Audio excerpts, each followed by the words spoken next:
أتتنا المواسم مثمرة وفاضت بأطيابها الآنية، وفينا الذي ما له موسم لأمعاء أطفاله الخاوية. تطيب القناعة في يده ولا تنحني نفسه السامية.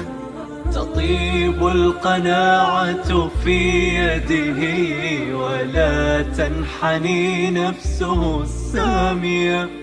أتتنا المواسم مثمرة وفاضت بأطيابها الآنية، وفينا